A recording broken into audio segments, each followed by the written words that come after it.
அனைவருக்கும் வணக்கம். Massive open online கோர்ஸிற்கு உங்களை அன்புடன் வரவேற்கிறேன்.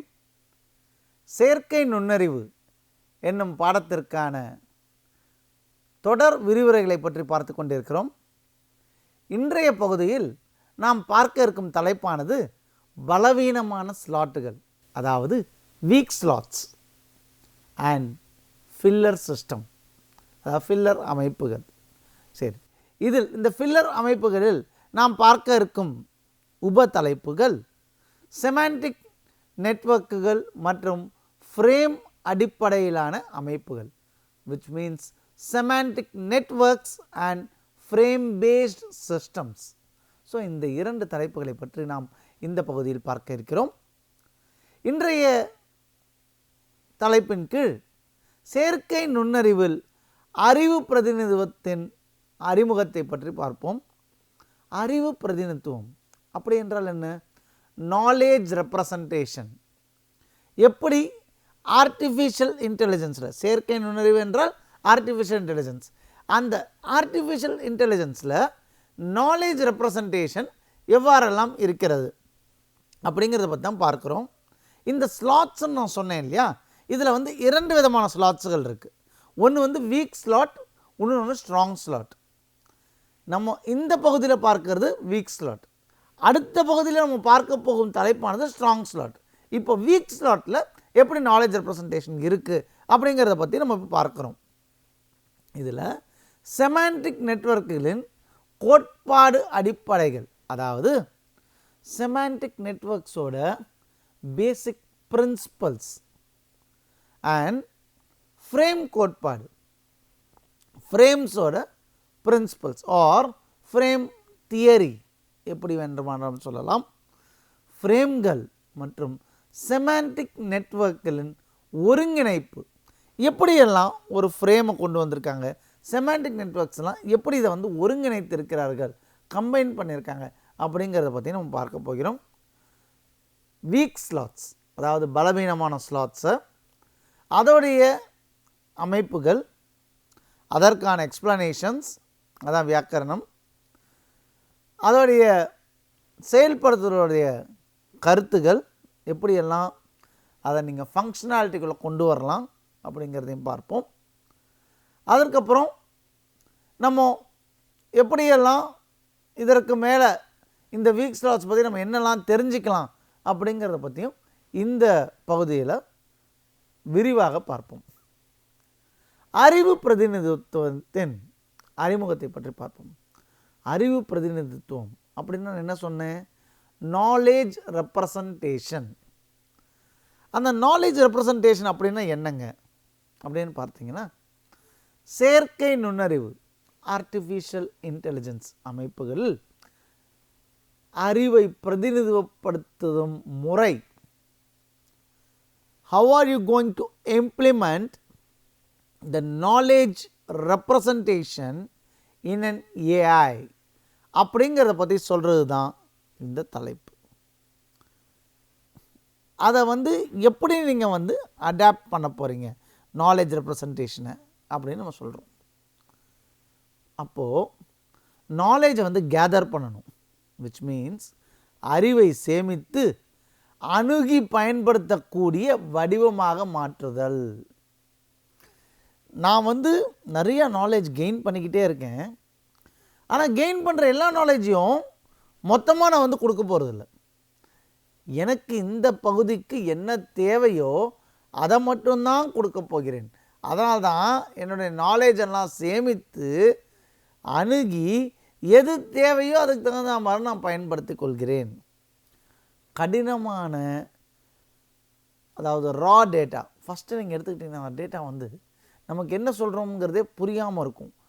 டேட்டானா என்னங்க? தரவுகள். அந்த கடினமான தரவுகள், ரா டேட்டாவை எனக்கு தகுந்தாற் போல் அந்த தரவுகளை நான் மாற்றுகிறேன், அதாவது கஸ்டமைஸ்டு டேட்டாவாக கொண்டு வருகிறேன். அதற்கான பரிமாணங்கள் என்னென்ன அப்படிங்கிறதை பார்ப்போம். ஆரம்பகால தர்க்க அடிப்படையிலான அணுகுமுறைகள் நெகிழ்வான அறிவு கட்டமைப்புகளின் தேவை. தர்க்கம்னா என்ன? லாஜிக். அந்த லாஜிக், பேசிக் லாஜிக்கை எப்படி ஒரு ஃப்ளெக்சிபிள் நாலேஜ் ஃப்ரேம் ஒர்க்குள்ள எப்படி கொண்டு வர போகிறோம், அதனுடைய நீட் என்ன அப்படிங்கிறதையும் இந்த அறிவு பிரதிநிதித்துவத்தில் படிக்கிறோம். அறிவு பிரதிநிதித்துவம்னா என்ன சொன்னேன்? Knowledge representation.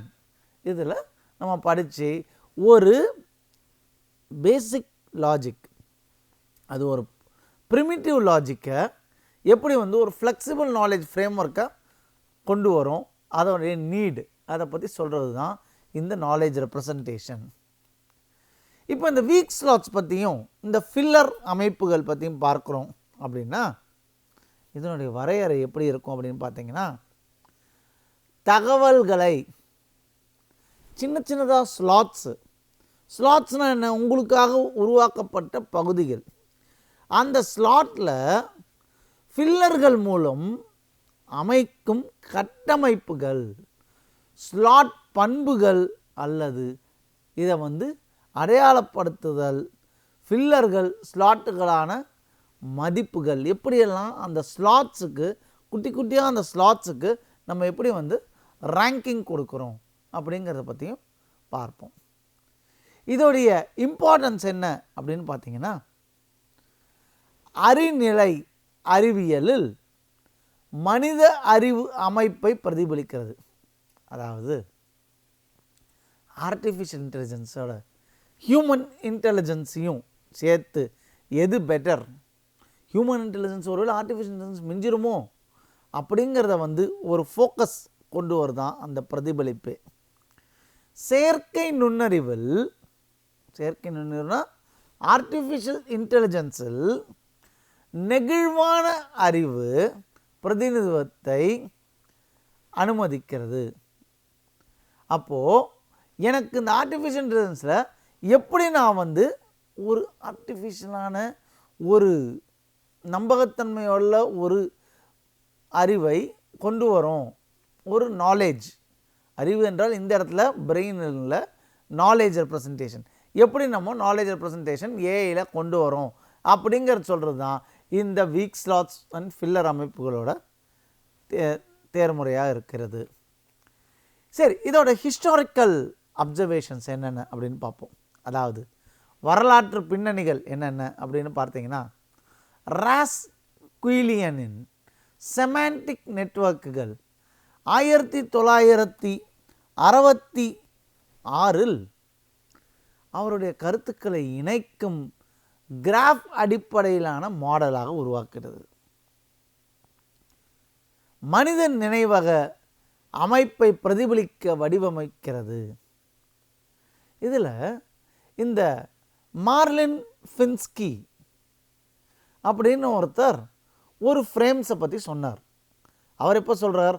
1974 மார்லின் ஃபின்ஸ்கியின் ஃப்ரேம்களை பற்றி சொல்லும்போது மனித புரிதலை, அதாவது ஹியூமன் பீயிங் எந்த அளவுக்கு புரிஞ்சுக்கிறாங்க, அவங்களுடைய திங்கிங் கெப்பாசிட்டி எப்படி இருக்குது, அதை பேஸாக கொண்டு, அதை அடிப்படையாக கொண்டு ஃப்ரேம் கான்ஃபரன்ஸ் கொண்டு வராது. அந்த ஃப்ரேமை எப்படி இதில் செட் பண்ணுறது, ஹியூமன் திங்கிங்கை கொண்டு இப்போ தான் நீங்கள் அதெல்லாம் பார்த்தீங்கன்னா இந்த ஹியூமன் திங்கிங்கை தான் நம்ம ட்ரெயின் பண்ணிக்கிட்டே இருக்கோம். இதுதான் மிஷினுக்கு ட்ரெயின் பண்ணி அதுதான் ஏஐ ஆர்டிஃபிஷியல் இன்டெலிஜென்ஸை கொண்டு வரும். ஸோ இப்போ அந்த அறிவு பிரதிநிதித்துவத்திற்கான ஒரு கட்டமைப்பாக இந்த மார்லின் ஃபின்ஸ்கி செய்கிறாரு. அப்படின்னா என்ன? அறிவு பிரதிநிதித்துவத்துக்கான கட்டமைப்புனா என்ன? Frame work for visual representation. Sir, இப்போது நான் ஒரு கணக்கு சொல்கிறேன். எனக்கு இப்போது கணிதத்தில் இப்போ நான் ஒரு பாடத்திட்டத்தில் ஏதோ ஒரு சில மதிப்பெண்கள் எடுத்திருக்கேன்.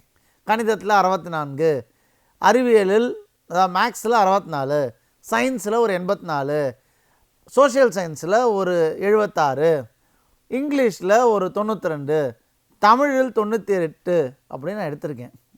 இதை நான் இப்படி பார்க்குறதுக்கு பதிலாக ஒரு கிராஃபாக பார்த்தேன்னு வச்சுக்கோங்க, ஒரு பார் சார்ட்டில் பார்த்தேன்னா எனக்கு நான் டேட்டாவை பார்க்குறத விட ஒரு பார் சார்ட்டில் பார்த்தா நல்லா புரியும்ல. இப்போ சின்ன 5 வேல்யூ வச்சு பார்க்கும்போது எப்படி பார்த்தாலும் ஓரளவுக்கு சுமாராக இருக்கும். இதுவும் சரியாக இருக்கும், அதுவும் சரியாக இருக்கும். என்கிட்ட ஒரு 5000 வேல்யூஸ் இருக்குது.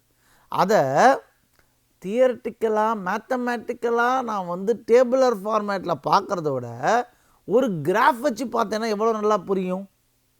அதுதான் இங்கே இந்த frame work for visual representation.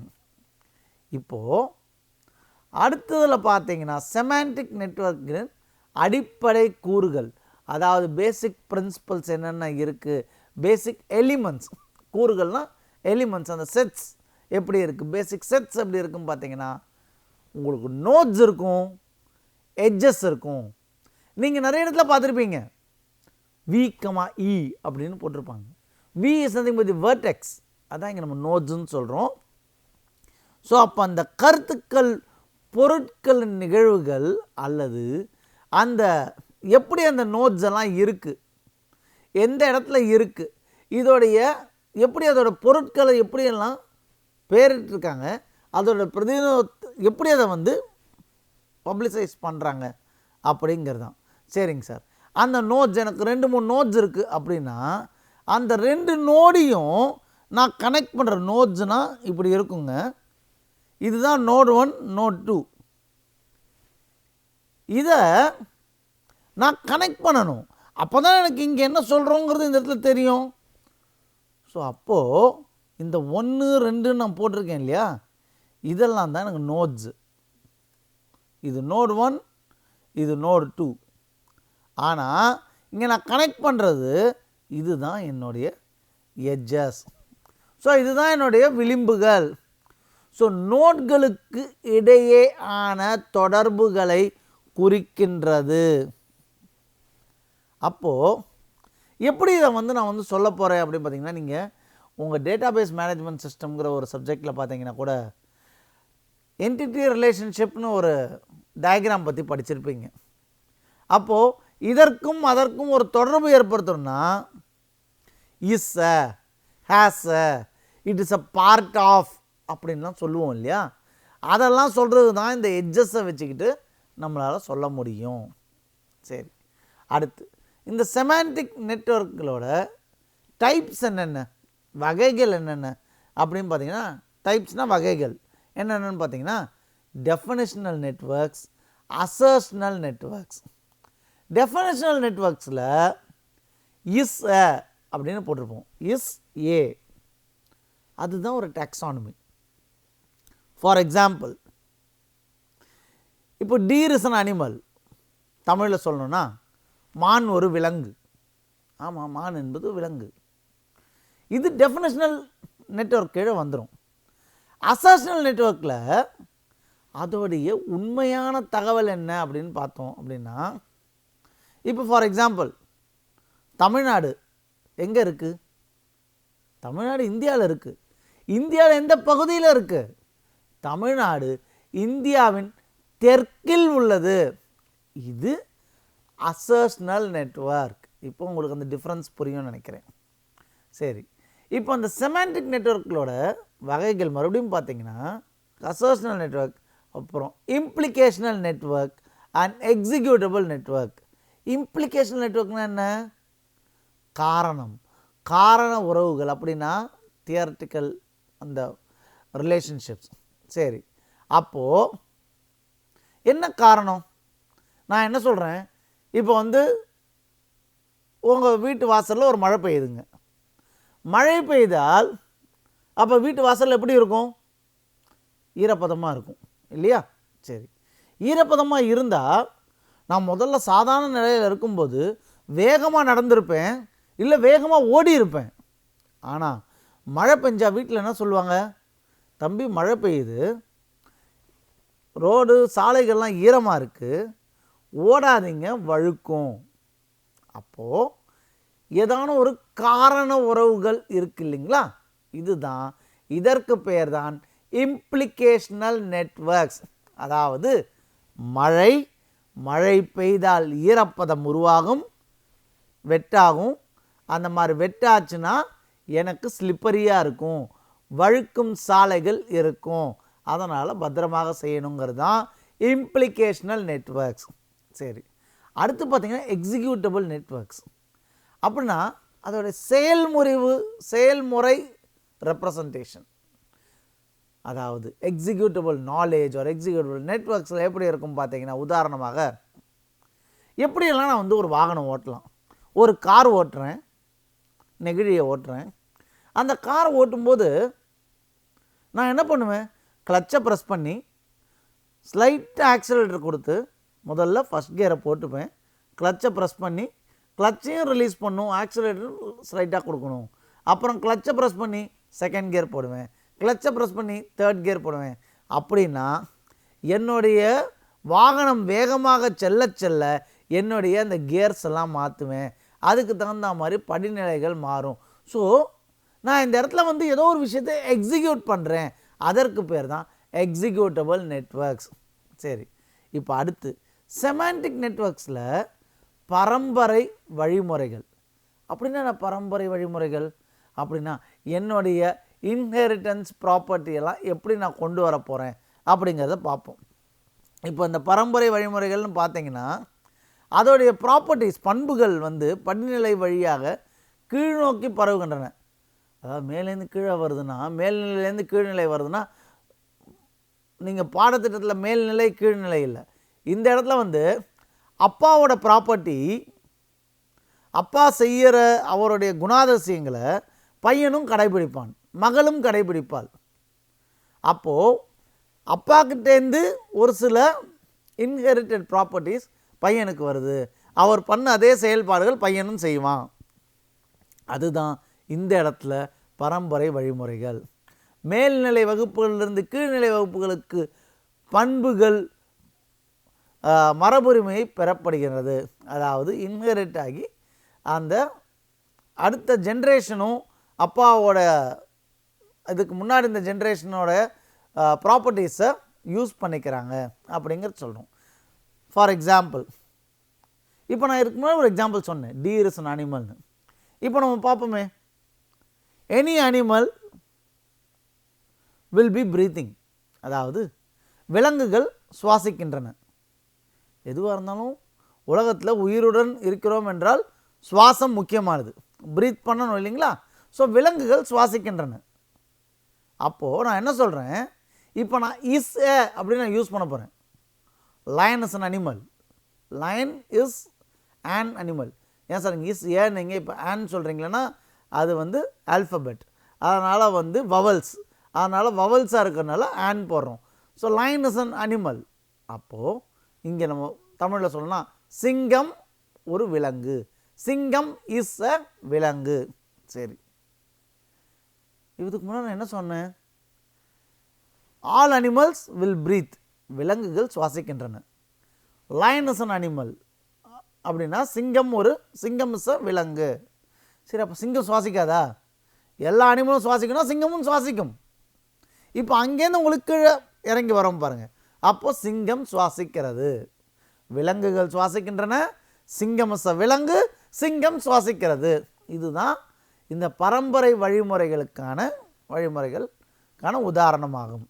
சரி சரி, இந்த செமாண்டிக் நெட்வொர்க்ஸில் எப்படியெல்லாம் மேத்தமேட்டிக்கல் கால்குலேஷன்ஸ் எப்படி இருக்குது அப்படின்னு பார்த்தீங்கன்னா, கணித முறைப்படுத்தலில் கிராஃப் கோட்பாடு, அதாவது கிராஃப் தியரி எப்படி சார் யூஸ் பண்ணியிருக்காங்க? நான் கொண்டாந்து சொன்னேன், ஒரு கிராஃபிக்கல் ரெப்ரசன்டேஷனாக இருந்தால் a picture is worth 1000 words. நீங்கள் எதுவாக இருந்தாலும் ஒரு படமாக பார்த்தீங்கன்னா, அப்படியே எழுத்துக்களாக இருக்கிறத ஒரு படமாக பார்த்தா நமக்கு ஈஸியாக புரியும், ஈஸியாக ஞாபகம் இருக்கும்.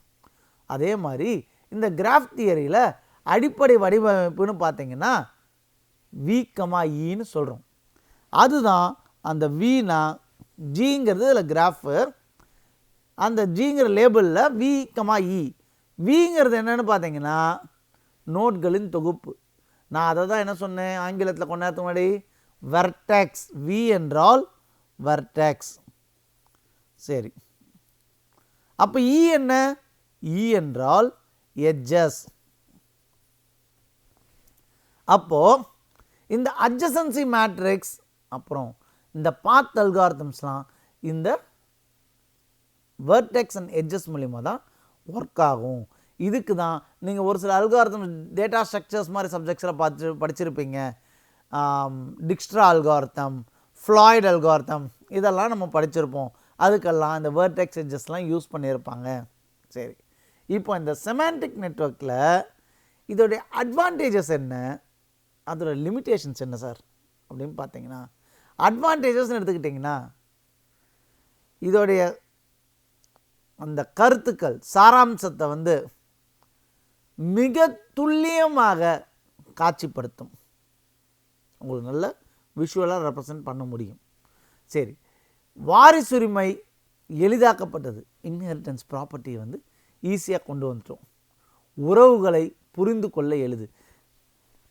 மேலிடத்துலேருந்து கீழிடம் வரும்போது அப்போது எப்படி அந்த டிரான்சிஷன் இருக்குங்கிறத ஈஸியாக அடாப்ட் பண்ண முடிஞ்சது. இதோட லிமிட்டேஷன்ஸ் என்ன அப்படின்னு பார்த்தீங்கன்னா, லிமிட்டேஷன்ஸ்னால் வரம்புகள்.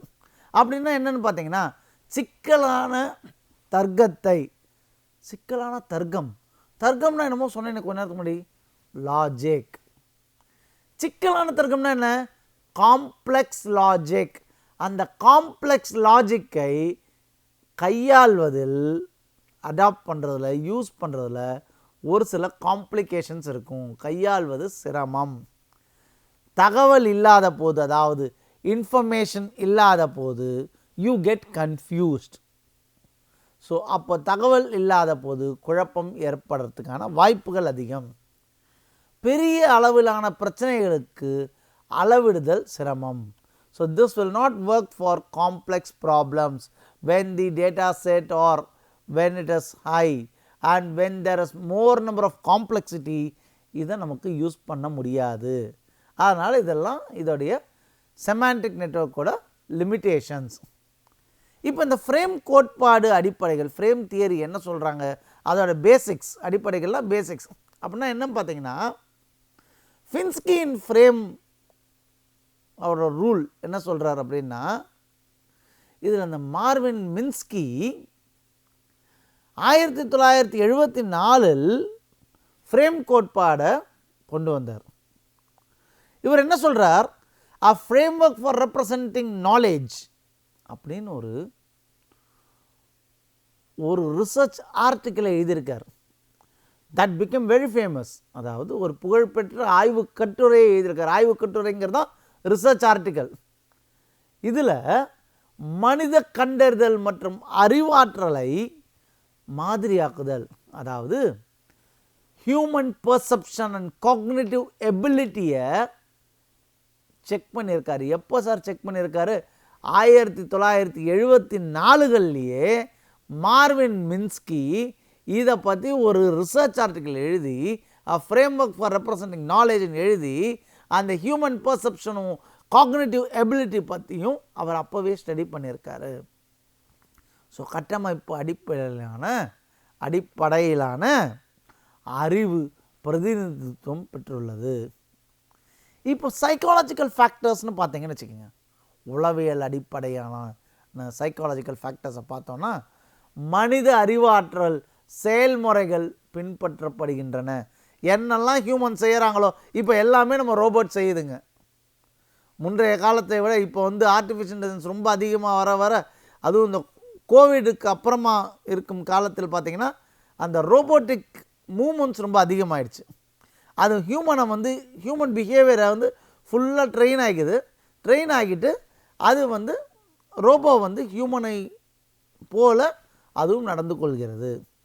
ஸோ புதிய சூழல்களை அறிவதற்கு முந்தைய அனுபவங்கள் பயன்படுத்தப்படுகின்றன. அதாவது புதிய சூழல்னால் என்ன, நியூ சிச்சுவேஷன்ஸை ஹேண்டில் பண்ணுறதுக்கு ஒர்க் ஆகணும்னா அப்போ என்ன பண்ணணும், டேட்டா நல்லா வேணும் நமக்கு.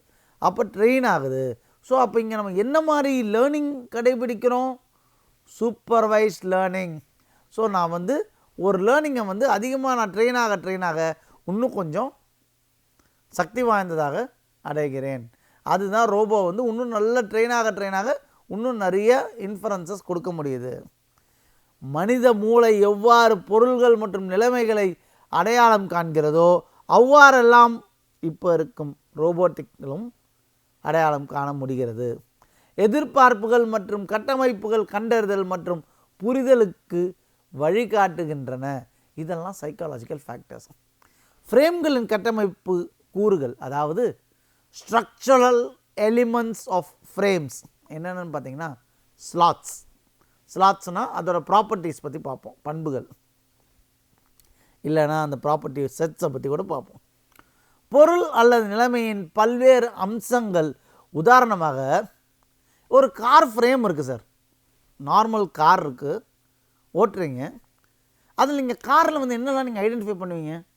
கலர் பார்ப்பீங்க, காரோட மாடல் என்னென்னு பார்ப்பீங்க, அதோட மாடல் பார்ப்பீங்க. அப்புறம் என்ன கேட்பீங்க? கார் நல்லா வேகமாக போகணும், எவ்வளோ வேகமாக போகுது அப்படிங்கிறதையும் செக் பண்ணுவீங்க.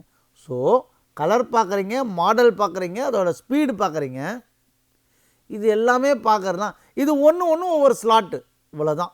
ஒரு கார்னு எடுத்துக்கிட்டோம், அந்த காரில் என்னென்ன ஃபீச்சர்ஸ் இருக்குங்கிறதெல்லாம் ஒரு slots. So the colour, the model and the speed of the car, இதெல்லாம் ஒவ்வொரு ஸ்லாட்ஸு. சரி, இப்போது அந்த ஃப்ரேமோட கட்டமைப்பு, ஃப்ரேமோட ஸ்ட்ரக்சர் எப்படி இருக்கும் அப்படின்னு பார்த்தீங்கன்னா ஃபில்லர்ஸ் அண்ட் ஃபேசட்ஸ் இருக்கும். ஃபில்லர்ஸ்னால் என்ன அப்படின்னு பார்த்தீங்கன்னா அந்த ஸ்லாட்ஸில் நிரப்பப்பட்ட உண்மையான தகவல். என்ன கலர், அதுக்கான கலருக்கான என்ன கலர், ப்ளூ கலர். சரி, இப்போது அதை வந்து இல்லை ரெட் கலர், ஏதோ ஒரு கலர், அது வந்து அந்த உண்மையாக நிரப்பப்பட்ட தகவல். ஃபேசட்ஸ் அப்படின்னா மதிப்புகளுக்கான கட்டுப்பாடுகள். அப்படின்னு பார்த்தீங்கன்னா ஸ்லாட்கள் என்னென்ன மதிப்புகள்லாம் அனுமதிக்கப்படுகின்றன அப்படின்னு பார்த்தீங்கன்னா, இந்த காரை வாங்கினீங்கன்னா இதோட ஸ்பீடு பார்த்தீங்கன்னா 300 கிலோமீட்டர் வேகத்தில் போகுங்க அப்படின்னு சொல்லுவார்.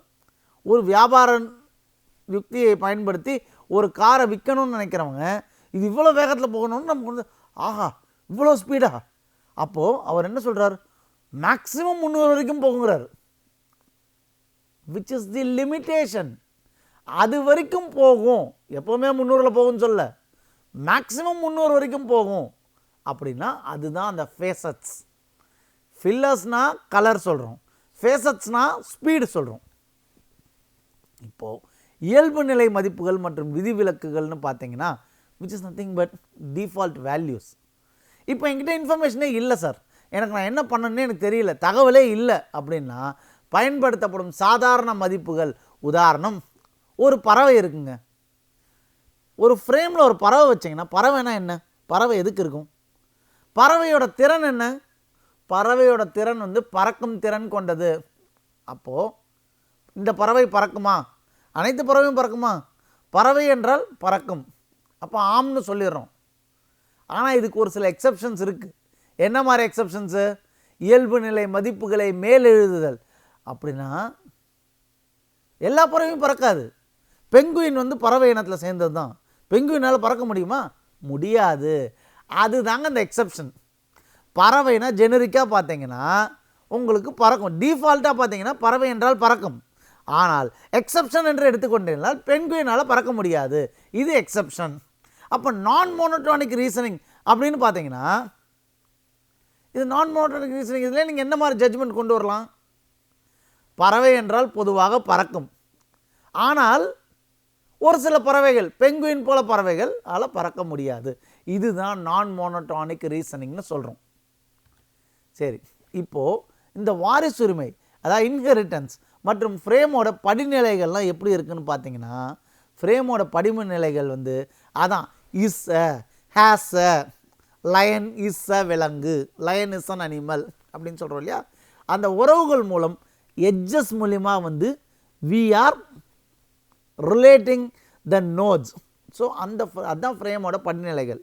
வாரிசுரிமையின் வழிமுறைகள், இன்ஹெரிட்டன்ஸோட ஸ்டெப்ஸ் என்னென்னு பார்த்தீங்கன்னா, அதோட ப்ராப்பர்ட்டிஸ் பார்த்தீங்கன்னா அது ஃப்ரேம்களுக்காக கடத்தப்படுகின்றன.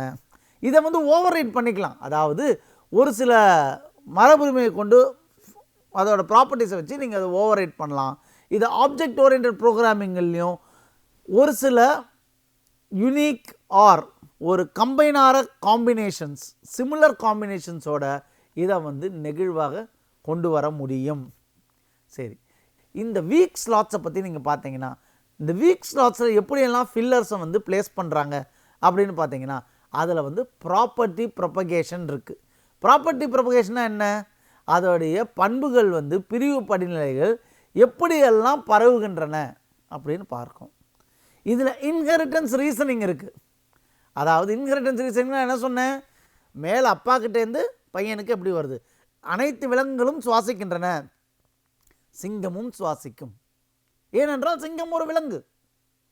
ஸோ அங்கேருந்து ஒரு இன்ஹெரிட்டன்ஸ் ரீசனிங்.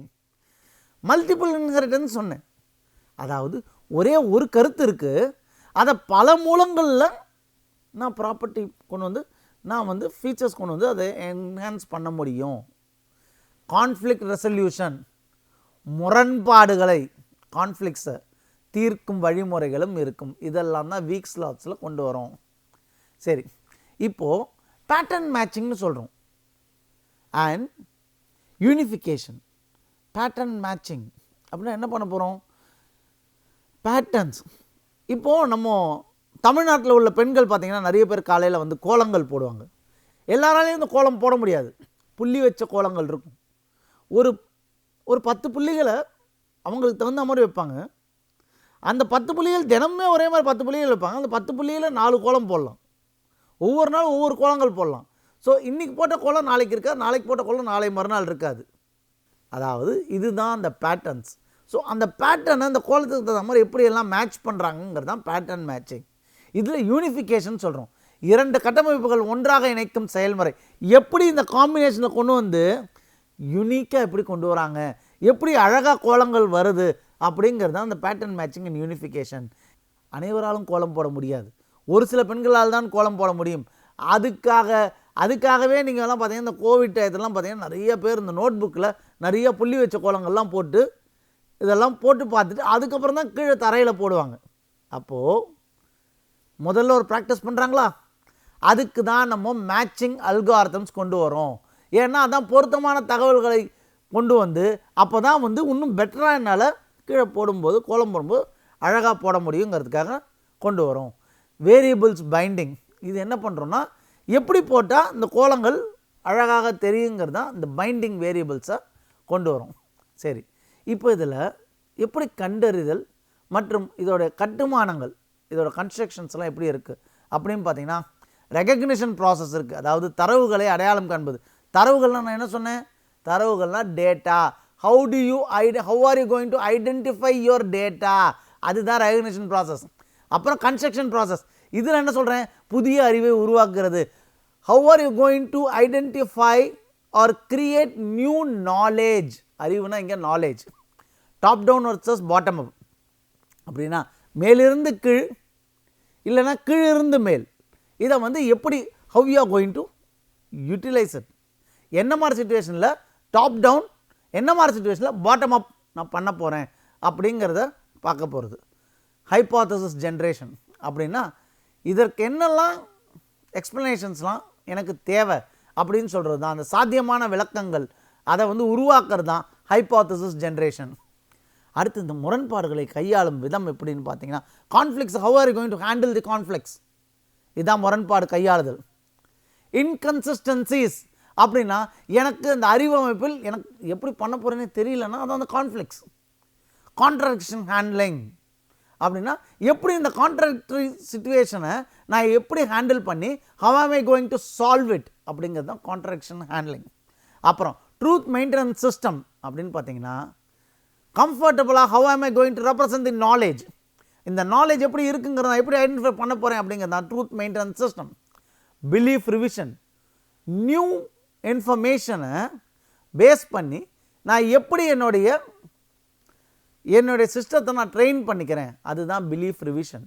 புதிய தகவலின் அடிப்படையில் நம்பிக்கைகளை மாற்றுதல் தான் பிலீஃப் ரிவிஷன். அடுத்து இந்த ப்ரொசீஜரல் அட்டாச்மெண்ட்ஸ்னு பார்த்தீங்கன்னா ப்ரொசீஜரல் நாலேஜ்னு இருக்கும். அதாவது எப்படியெல்லாம் வந்து ப்ரொசீஜர் பேஸ் பண்ணி எப்படியெல்லாம் நாலேஜ் ரெப்ரசன்ட் பண்ணுறோம். டெமன்ஸ் இருக்குது, ஆக்டிவ் வேல்யூஸ் இருக்குது, ட்ரிகர்ஸ் இருக்குது. டெமன்ஸ் அப்படின்னு பார்த்தீங்கன்னா ஒரு குறிப்பிட்ட நிலைமையை ஏற்படுத்தும் போது தானாகவே இயங்கும் நிரல்கள், இதுதான் டெமன்ஸ். ஆக்டிவ் வேல்யூஸ்னால் உங்களுடைய வேல்யூஸ்லாம் சேஞ்ச் ஆகிட்டே இருக்கும்போது, அதாவது உங்களுடைய மதிப்புகள் மாறிக்கிட்டே இருக்கும்போது எப்படி என்னோடய டேட்டாவை நான் இங்கே உள்ளே இன்சர்ட் பண்ணுறேன். நான் தான் முதல்ல சொன்ன மாதிரி நான் ஒரு நாலேஜ் படிச்சுக்கிட்டே இருக்கேன்னா நான் படித்தது எல்லாத்தையுமே இங்கே சொல்கிறல, இந்த பகுதிக்கு என்ன தேவையோ அதை மட்டும்தான் கூறுகிறேன். அதுதான் என்னோடய ஆக்டிவ் வேல்யூ. நிறைய வேல்யூ வச்சுருப்பேன். அதுலேருந்து நான் எதை நான் கொண்டு வரேங்கிறது தான், எதை யூஸ் பண்ணுறேன், சிச்சுவேஷனுக்கு தகுந்த மாதிரி எதை ஹேண்டில் பண்ணுறேன், யூஸ் பண்ணுறேங்கிறது தான் ஆக்டிவ் வேல்யூஸ். ட்ரிகர்ஸ்னு பார்த்தீங்கன்னா குறிப்பிட்ட நிகழ்வுகளை நடக்கும்போது செயல்படுத்தும் செயல்முறைகள். எப்போ தேவையோ அப்போ மட்டும்தான் நான் அதை ஹேண்டில் பண்ணுறேங்கிறது தான் அந்த ட்ரிகர்ஸ்.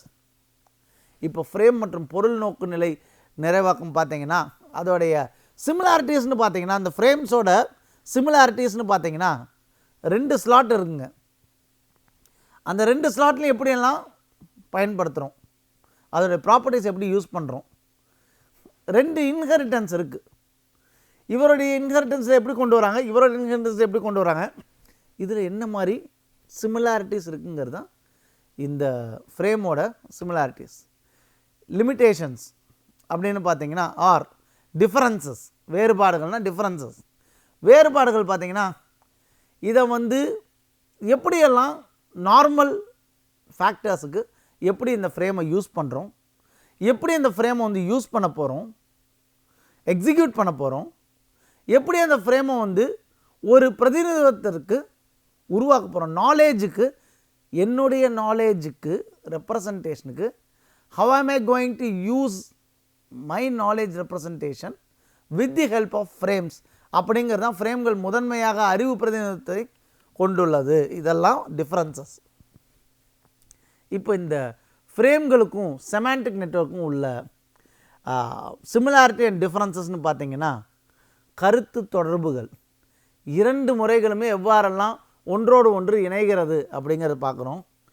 ஃப்ரேம்கள் செமாண்டிக் நெட்வொர்க்களும் அவங்க எப்படி ஸ்ட்ரக்சரல் காம்பினேஷன்ஸ் எப்படி கன்ஸ்ட்ரக்ட் பண்ணியிருக்காங்க, அந்த நோட்கள்லாம் எப்படி ஒர்க் ஆகுது அப்படிங்கிறத பற்றியும், கலப்பின அணுகுமுறை அப்படின்னா, கலப்பின அணுகுமுறைனா hybrid approaches, frame and semantic networks. So இது ரெண்டையும் எப்படி ஹைப்ரிட்டாக எப்படி உருவாக்குறாங்க அப்படிங்கிறத பற்றியும் உள்ள ஒரு வழிமுறையில் தான் இந்த ஒருங்கிணைப்பிற்கான தொடர்புகள்.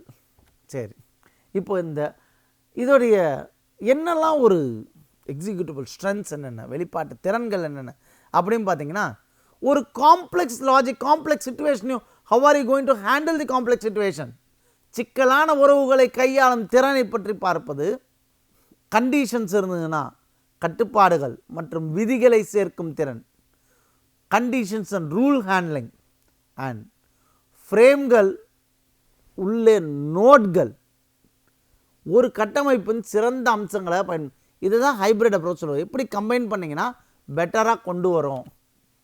இந்த பிரதிநிதித்துவ மாற்றங்கள் எப்படியெல்லாம் இருக்குதுன்னு பார்த்தீங்கன்னா, நெட்வொர்க்லேயும் ஃப்ரேம்களையும் பிரதிநிதித்துவ மாற்றங்கள் ஏற்படும். நீங்கள் டிரான்ஸ்லேட் பண்ணிங்கன்னு வச்சுக்கோங்களேன், டிரான்ஸ்லேஷனல் ரூல்ஸ், மொழிபெயர்ப்பு விதிகள்னு சொல்கிறோம். இங்கிலீஷில் ஒரு ஆப்ரேட்டிங் சிஸ்டம் பார்க்குறோம், இயக்க முறைமை பற்றி பார்ப்போம்னா, இயக்க முறைமை நிறைய பேருக்கு உடனே தெரியாது. Operating system is called as இயக்க முறைமை. சூழல் சொடுக்கியை பற்றி பார்ப்போமோ, கான்டெக்ஸ்ட் ஸ்விட்சிங் இஸ் கால்ட் அஸ் சூழல் சொடுக்கி. ஸோ அப்போ டிரான்ஸ்லேட் பண்ணும்போது என்னென்ன மாதிரி ஜார்கன்ஸ், என்னென்ன மாதிரி லிமிட்டேஷன்ஸ் எனக்கு வருது. நான் தமிழ் மீடியத்தில் படிச்சிருப்பேன், ஆனால் எனக்கு ஒரு சில சொற்கள் எனக்கு தமிழில் சொன்னால் புரியாமல் இருக்கும். ஸோ அந்த மொழிபெயர்ப்பு விதிகள்லாம் எப்படி செஞ்சால் எப்படி நான் கரெக்டாக மேப் பண்ணணும், இதுக்காக தான் நான் உங்கள்கிட்ட தமிழ்லையும் சொல்கிறேன், ஆங்கிலத்துலேயும் சொல்கிறேன். ஏன் அப்படி சொல்கிறேன் அப்படின்னா, தமிழில் மட்டும் நான் சொல்லும்போது ஒரு சில விஷயங்கள் புரியாமல் இருக்கும். ஸோ அந்த மொழிபெயர்ப்பு விதிகள், அதை how am I going to map the translations, இதுதான் அந்த வழிமுறைகள். அப்புறம் இந்த மாற்றத்தில் பயன்பாடுகள் மற்றும் இதோடைய அட்வான்டேஜஸ்லாம் என்னென்ன இருக்குது. நாலேஜை how am I going to have a structured knowledge அமைப்புகளை எப்படியெல்லாம் நான் பயன்படுத்தினேன்னா எனக்கு ஏற்றாற்போல் எனக்கு ப்ராடக்ட் கிடைக்கும், சொல்யூஷன் கிடைக்கும், ஆன்சர் கிடைக்கும் அப்படிங்கிறத பார்க்கறது தான் இந்த பிரதிநிதித்துவ மாற்றம்.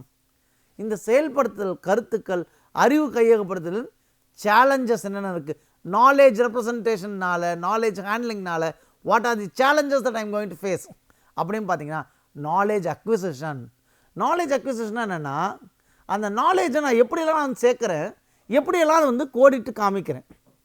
அந்த நாலேஜ் இன்ஜினியர்ஸோட வேலை என்னன்னு பார்த்தீங்கன்னா, அவங்க வந்து எப்படி அந்த நாலேஜை வந்து உருவாக்குகிறார்கள், அந்த எக்ஸ்பர்ட்ஸ் எப்படி உருவாக்குகிறார்கள் அப்படின்னு பார்க்குறோம்.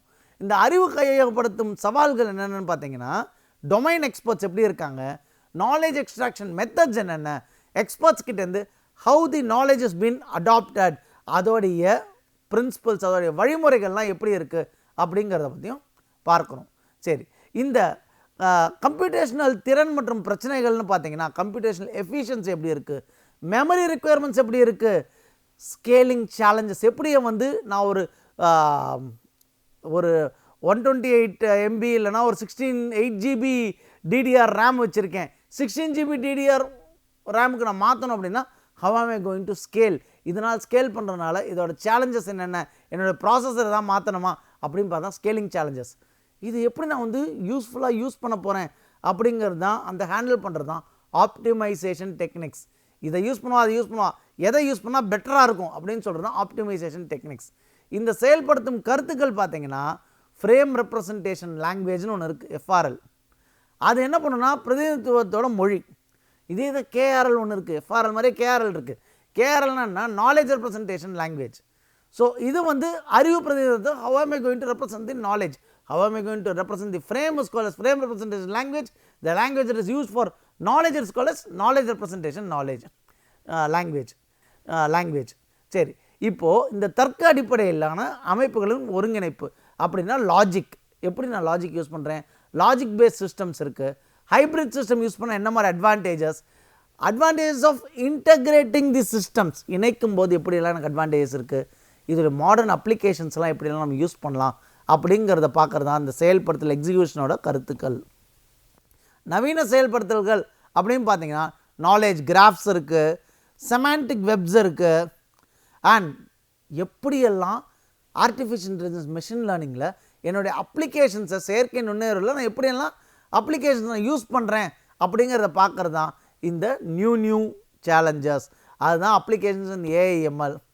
இப்போது நம்ம இதுவரை நம்ம பார்த்த இந்த பகுதியோட சாராம்சத்தை எடுத்துக்கிட்டிங்கன்னா, இதோட முக்கிய கருத்துக்கள் அப்படின்னு பார்த்தீங்கன்னா, செமான்டிக் நெட்வொர்க்ஸ் பற்றி பார்த்தோம், நோட்ஸ் மற்றும் அதோடைய உறவுகளினான அடிப்படையாக கொண்ட பிரதிநிதித்துவத்தை பற்றி பார்த்தோம், ஃப்ரேம்ஸ் பற்றி பார்த்தோம், அது எப்படியெல்லாம் கட்டமைக்கப்பட்டுள்ளது அப்படிங்கிறத பற்றி பார்த்தோம், அதோடைய அறிவு கூறுகள் பற்றி பார்த்தோம், ஸ்லாட்ஸ் பற்றி பார்த்தோம், ஃபில்லர்ஸ் பற்றி பார்த்தோம், அண்ட் இன்டகிரேஷன் பெனிஃபிட்ஸ் இரண்டுக்குமான அணுகுமுறையை பற்றி பார்த்தோம், ரீசனிங் மெக்கானிசம்ஸ், வாரிசுரிமைன்னா என்ன சொன்னேன், இன்ஹெரிட்டன்ஸ்னால இருக்கிற அட்வான்டேஜஸ் பற்றி பார்த்தோம், இயல்பு நிலை மதிப்புகள், முரண்பாடுகளை கையாளுதல் அப்படிங்கிறத பற்றி பார்த்தோம்.